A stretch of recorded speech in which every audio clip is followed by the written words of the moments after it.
welcome back to Coliseum Library's first teen program of the summer of 2020.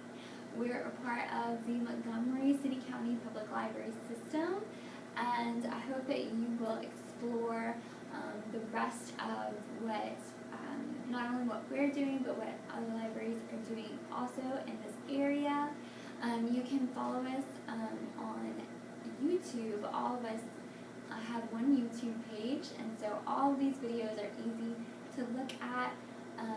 You just look for Montgomery City County Public Library System on YouTube, and there'll be a little logo that has MCCPL on it. Or you can follow all of us on Facebook. You can follow Coliseum Library on Facebook, and you'll see right when we post our videos and our other fun posts that we will post that are not on our YouTube page.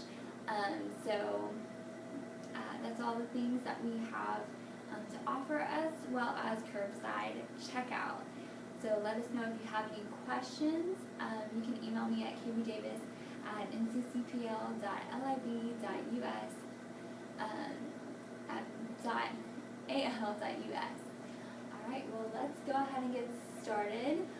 So you are in luck because I wrote my very own comic book.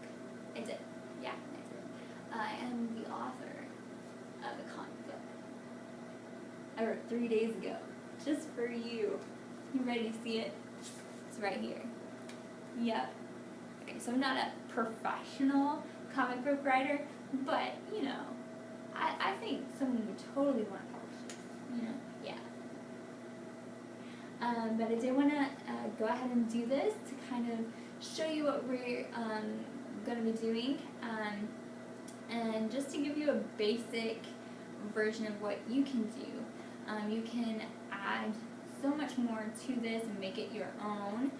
This is a make your own comic book. So I'm going to go through this, and then we're going to go and through different techniques and aspects of what makes a comic book, and so that you can learn excuse me, and so that you can learn how to write your very own and draw your own drawings and stuff.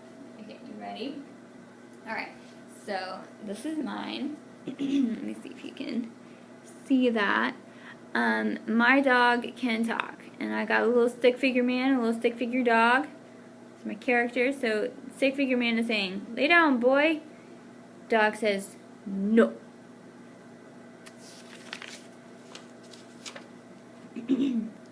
And this is by Kelly Davis, which is me, and I say it's for all my fans that I'm gonna get after people see this awesome comic book. Okay, so we have stick figure man saying, "You can talk?" Dog says, "No habla inglés."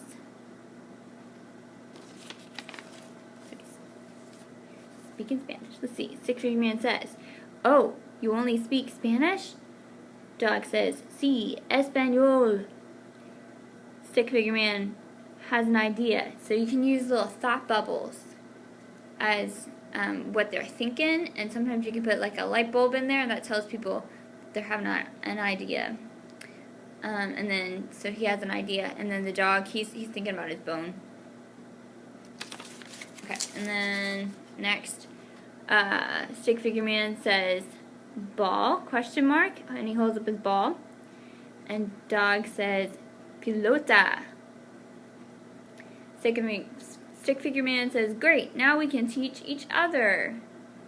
Dog is still thinking about his bone. Okay, and then you got the stick figure man, and you got the dog, and then you got a kitten that comes up to him, and she says, "Bonjour." So she's trying to speak in French. The dog speaks in Spanish, and the guy speaks in English, and they're all going to have to learn how to teach each other so that they can all talk. Pretty crazy. Alright, so we're going to go ahead and get started making your comic book. So what you're going to need is one sheet of paper. It can be computer paper, it can be construction paper, notebook paper, whatever paper you have.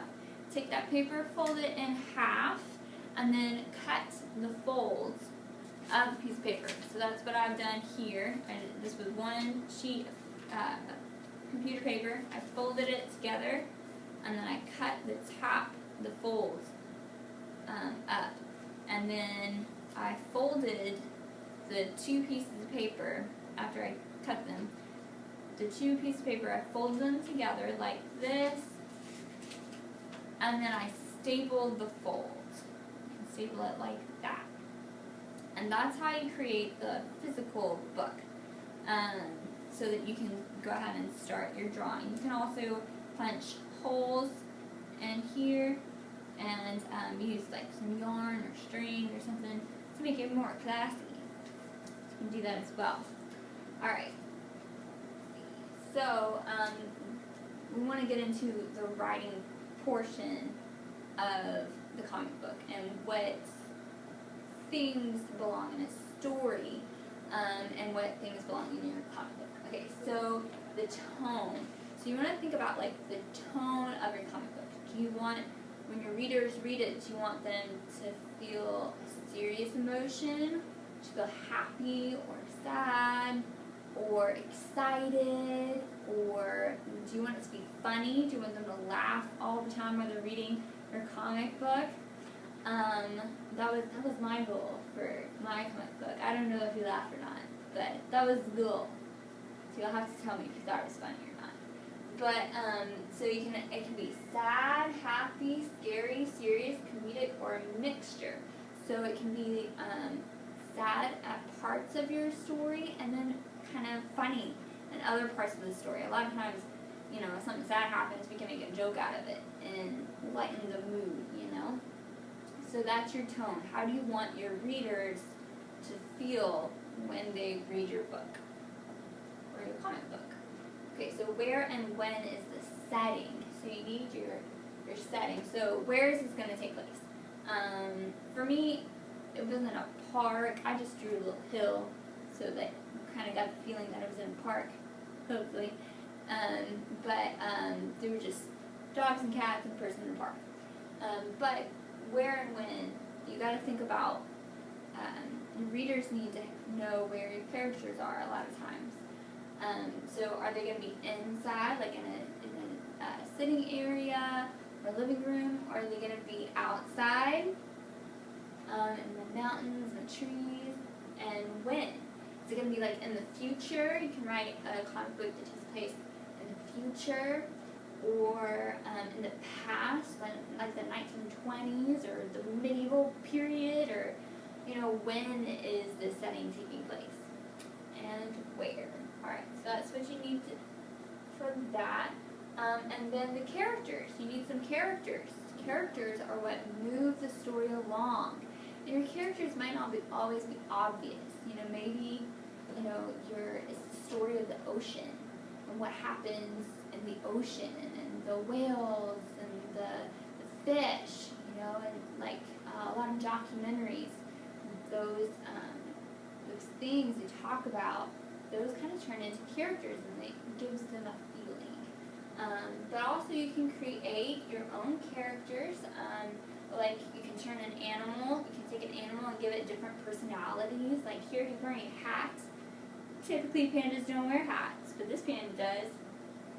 Or you can completely create your own creature. You know, I don't think I've ever seen him in real life before. He's kind of furry with teeth, listen to music, and then you can take inanimate objects like a teacup, or right here he's an eggplant. Or you can take creatures or mythical characters like witches and wizards or fairies or dragons that other people created, and you can make a story with those, and you just kind of change some aspects of them. You know, maybe your wizard doesn't use a wand, he uses a chair, pokes a chair at people, you know, just silly things like that, or just a really serious spin off of a mythical creature, or aliens. You can use an alien in your story. And then think about, I'm going to go back for a little bit. So think about your character's motivation, personality, and background. What's your character like? Where did he come from? So if we have in the comic that we just looked at, the dog spoke Spanish, so maybe he's from Mexico, you know? And then the cat spoke French, maybe she's from France, you know? So we have to think about what's the background of our characters. What's their personality? Are they a more serious person? Are they a jokester? Are they very spunky? What kind of personality do they have? And then their motivation. That really comes in when the conflict happens. What do they want out of this conflict? Do they want the conflict to resolve this way or this way? So what's the motivation? Okay, so then we're going to talk about plot. Now, plot is real simple, but it can be kind of complicated. Plot's basically just what happens in your story, and it's sometimes it's easier to figure out what's going to happen, kind of map out what's going to happen in your story before you actually begin. So, you know, what's the problem that your characters are facing? How are they going to solve that problem? Are there multiple problems that lead up to one big problem? Are all these conflicts connected? Just trying to figure out how they're going to resolve all the conflicts and stuff like that. So, speaking of conflicts, so you have the beginning of the story where they introduce the characters and the conflicts, and then you have where the conflicts start taking place. So, like, the beginning of our story was you find out that the dog speaks Spanish. The conflict is that they can't talk to each other because, you know, the man speaks English and the dog speaks Spanish. And so then after that conflict comes the climax and this turnaround for the events. And so that would be when the man had his idea. Oh, I know, we'll just teach each other how to talk to each other. Like, I'll teach you English, you'll teach me Spanish. And so he held up the ball, said ball, and the dog said Spanish word for ball, which is palado, I think. Let's see. I don't want to tell you wrong. What did I write down? I obviously don't speak a lot of Spanish. I speak a little Spanish. Okay, paleto. Paleta. Oh my goodness. Palato. Okay.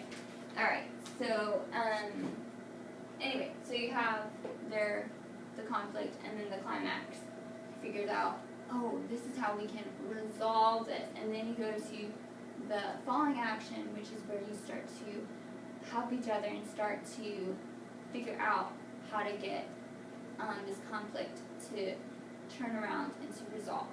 And then you have the end of the story or the resolution. And sometimes the end of the story and resolution are the same thing. You figure out that how to fix the problem, and it's over. And sometimes you have another ending.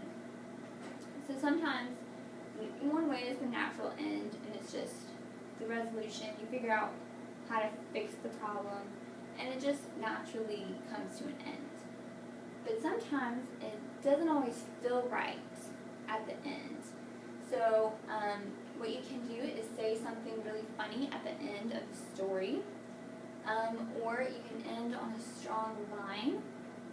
So like a character can say something that really means something else to another character, and really means something to your audience, to your readers. It's just a really strong line. And a strong line, a line is just a sentence or a strong paragraph that is just really means a lot, has a lot of weight to it. A lot of people use a full circle ending, and this is something that's at the end that you saw at the beginning. So the story that we had today, it was a full circle story, because in the beginning you have a man and a dog, and the dog speaks Spanish. And then at the end, you have a man and a dog, and the cat speaks French. And so it kind of circles back around. The conflict is reintroduced. So that's one option that we have. And then that's really it. That's how you write a story, and that's how you write a comic book. And you just, when you come up with your characters, you can play around with what they're going to look like. You don't have to just do stick figures, you know. You can make them crazy looking, you can make them really serious looking, however you want them to look like, to kind of go along with your story and with your tone. And just feel free to experiment with different characters and different ideas. And one way that you can improve your skills, if you get really interested in this, is to read comics. Because when you read more and you experience more, you learn more about what you're interested in, and you get better, and you have more techniques that you can use and in your own art. Okay, so I've got a few comics here. This comics and graphic novels that we have at the library, and you can check these out with our curbside checkout.